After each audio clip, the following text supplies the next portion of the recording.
Canal International.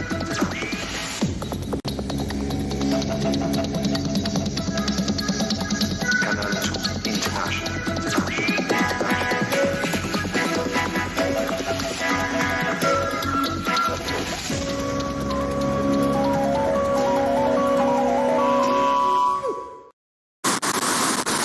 Thanks for keeping us company on tonight's installment of the news on Canal International, coming your way live from Douala. First things first, though, the headlines with Gladys Ambo Dibang.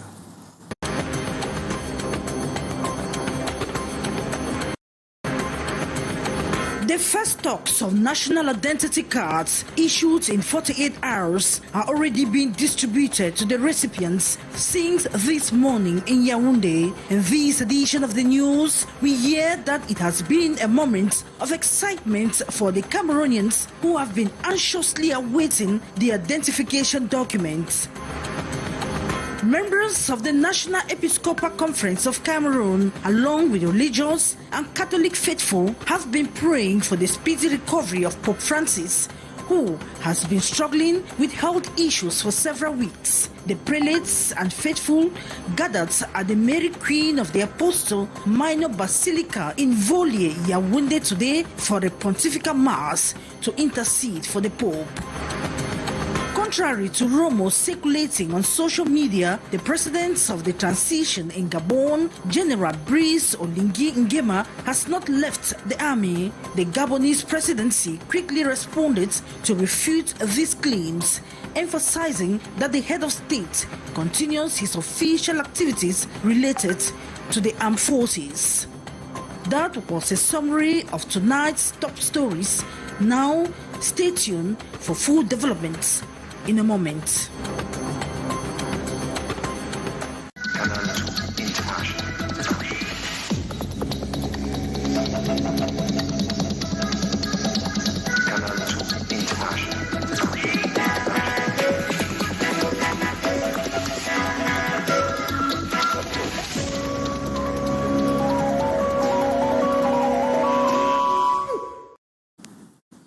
Welcome once again, and let's kickstart this installment from the capital Yaoundé, where the first beneficiaries of the new national identity cards issued within 48 hours are finally and progressively gaining possession of the precious document.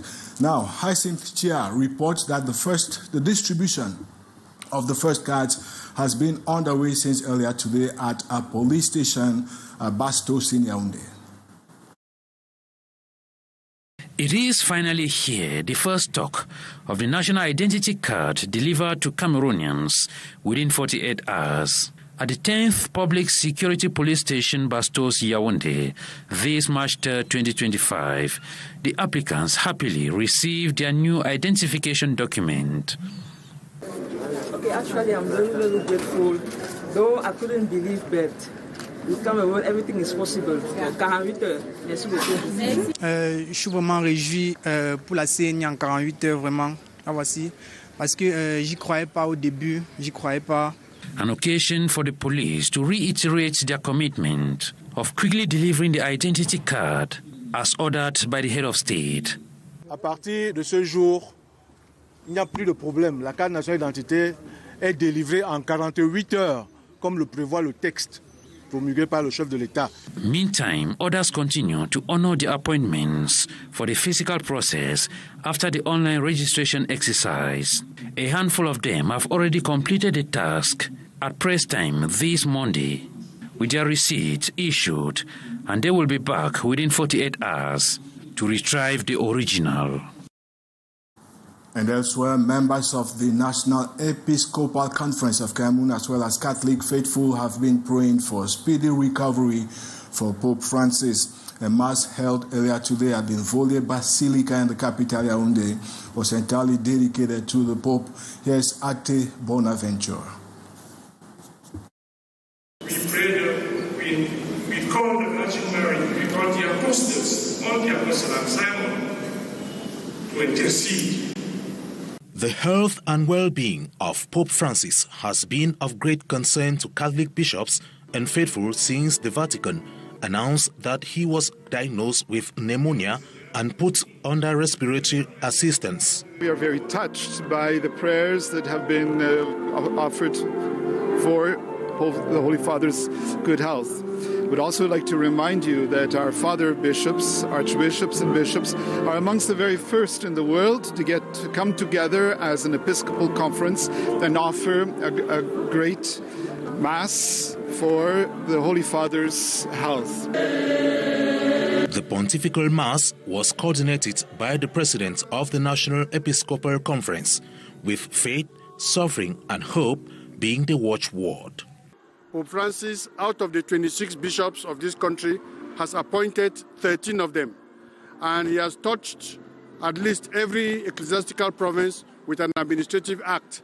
So every bishop in this country has an attachment to Pope Francis. And that is why his sickness is concerning us very much. And we have gathered together as a conference to pray for him, because our conference has very much been influenced by Pope Francis. According to a recent release from the Vatican, the Pope has been given non-invasive mechanical ventilation and high-flow oxygen therapy. Ate Bonaventure is an intern attached to our Canal, the international office in the capital Yaoundé. Now let's backpedal to this weekend's extraordinary Congress of the Social Democratic Front, the SDF, at which Joshua Ossie was elected as the party's candidate for the next presidential election. Ossie seized the opportunity to divulge a marshal of all walks of life. Beatrice Ngamo reports. SDF! SDF! Joshua Ossie, the presidential candidate for the Social Democratic Front, SDF party, for the 2025 presidential race, then explains party's dream for the people. Cameroon, he said, is not just in crisis, but in pain, living for long with the belief that corruption, war, and suffering are all normal. The truth is, we are not a poor country. We are a country made poor by bad. We are not a divided people. We have been divided by a system that profits from our pain. Enough is enough, and the time has come to turn the page. The time has come. Anglophone can rise to the highest office without fear or discrimination. With mission to rescue the country, is starting anew, giving peace a chance. Her political program is to give back to the people through solution to the crisis in the northwest, southwest, and far north. Institutional reforms, basics like water, electricity, and perfect education. My fellow Cameroonians, this is our moment. This is our fight. This is our time to stand up. We have two choices before us: rise, greed, or we can rise, vote, and take our country back. This is the SDF 2 years after Nijon Frontier, whose journey were highlighted in a mini documentary, will continue in her center-left social democratic vision for federalism.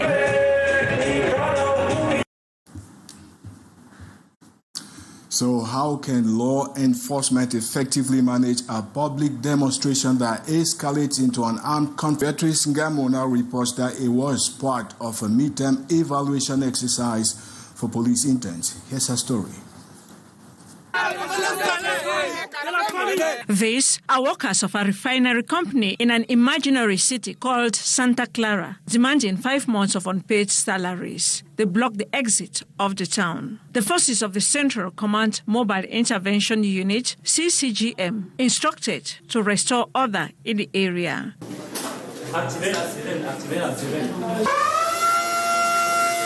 Deployed with helmets, shields, knee pads, and buttons. La section Alpha. Despite their presence, the protesters, infiltrated by armed individuals, led to vandalism, hostilities against the company and the forces of law and order, and so gunfire exchange. 1003 prenez position, nous subissons les coups de feu. The situation degenerates, but the CCGM successfully neutralized the protesters. We changed the situation, withdraw the disposal which was launched to do the crowd control, and leave the place. The wounded were evacuated for medical attention, and the troops withdrew. The operation, a simulation exercise, midterm evaluation of a 60 days commando training of new recruits from the Yaoundé and Mutengene Police School. This Central Command Mobile Intervention Unit, CCGM, is designed for rapid deployment in high-risk situations involving crowd control, criminal incidents, and hostage situations. It is headed by Chief Superintendent of Police, Ernestine Ngo Benun. And that's where the International Civil Aviation Organization Forum began earlier today in the capital, Yaoundé, with over 200 security experts from 32 countries in attendance. Over the next 2 days, the forum will seek to address security challenges across airports on the African continent. Hyacinth Chia was there and our files in.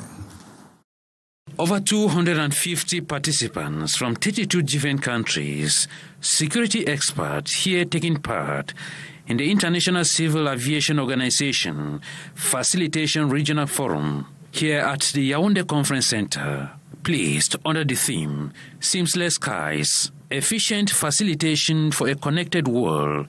The 2 days forum will focus on certain priorities. First, the digital innovation and security enhancement. Second, accessibility and inclusion for all passengers. And third, ensuring health, security, and system reliant resilience. I invite you to please make the most of our time together this week, as your contributions are essential. This is holding at a time the African civil aviation face standing challenges. We have varied levels of implementation across African states. We have infrastructure and technology gaps. We need further interagency coordination, and we also have to consider sustainability. And therefore, as I conclude, this forum serves as a critical platform for forging a unified African position on key facilitation issues. Co-organized by the Delegate General for National Security, Martin Bargangele, and the Minister of Transport, Jean-Ernest Ngale Bibe, the regional forum is placed under the patronage of the President of the Republic, Paul Biya, here represented by the Secretary General at the Presidency of the Republic, Ferdinand Ngongo. Meanwhile, CEMAC member states are meeting in Douala as we speak to discuss governance reforms for state-owned enterprises. In fact, experts hold that these state-owned enterprises, and lots of them, have become financial burdens for governments, failing to generate revenue and in most cases lacking to deliver adequate public services. Gladys Ambon-Dibang reports. For decades, state-owned enterprises in the CEMAC sub-region have struggled with inefficiency, management and financial losses, often relying on government bailouts to stay afloat. Now, officials from the 6 member states, Cameroon, Central African Republic, Chad, Republic of Congo, Equatorial Guinea and Gabon are gathered for a 3-day workshop in Douala to develop strategies to improve governance and performance in these enterprises. It's an opportunity to bring together the 6 countries of the CEMAC plus neighboring Democratic Republic of Congo to discuss a very important topic, which is the governance of state-owned enterprises, how to make sure those enterprises perform better, both financially but also in terms of service delivery. And one important aspect in the set of actions that can be taken is to strengthen the monitoring by the government of their performance. Participants have described the workshop as both timely and crucial. Many believe that better management could not only increase revenue generation, but also reduce the financial burden on states while improving service delivery to citizens. The better management of these enterprises contributes to increasing their revenues so that they can be less dependent on state funding. They are supposed to create added value and enhance public services. With improved governance, access to essential services will be better, ultimately improving the welfare of the population. Countries like the Republic of Congo are already taking steps towards reform. We have initiated a process to introduce new legislation for public enterprises. As part of our budget reforms, we aim to integrate governance tools to better oversee these companies. Each enterprise should sign a performance contract with the state, allowing ministries to monitor whether they are fulfilling their mandates and generating income. The workshop, which runs until March 5, 2025, will see policymakers and experts exchanging ideas and proposing concrete measures to improve the sustainability of state-owned enterprises. The goal is clear: to transform these entities from financial liabilities into key drivers of economic growth and public service efficiency across the region. And on our sports page, the 18th edition of the FENASCO B Games will hold in Limbe, that's in the southwest region, from the 8th to the 22nd of April. Ahead of the event, the FENASCO Federal Council has been meeting in the capital Yaoundé to review last year's activities as well as pave the path to this year's competition. Ate Bonaventure once again. From Bafoussam to Limbe, about 1,700 athletes and tutors are expected to participate in this year's National Primary School Sports Finals in the town of Friendship. We have 3 reasons. Remember that we have about 1,600 children that we are taking. Parents decide to give us these children without any conditions. So it is our wish that the children come and experience a very good time spent with Midedup. The competition is to bring together pupils across the 10 regions to compete in diverse disciplines, including football, handball, and athletics, with some innovation. The volleyball, for example, who is playing mixed, is now we have 2 teams. The 7th and 8th Federal Council Conclave is taking place under the auspices of the Minister of Basic Education. Top on the agenda is the evaluation of the 2024 accounts and performance, the adoption of the 2025 budget, and organization of the 18 FENASCO B Games in Limbe. Beyond Cameroon now and off to next door Gabon, where transitional President Brice Oligui Nguema has refuted claims. There are rampant social media claims indicating he has resigned from the army. The country's presidency has reaffirmed that Oligui Nguema remains firmly in his military role while continuing his official duties. Government spokesperson Max Obamendong has labeled the rumors as false.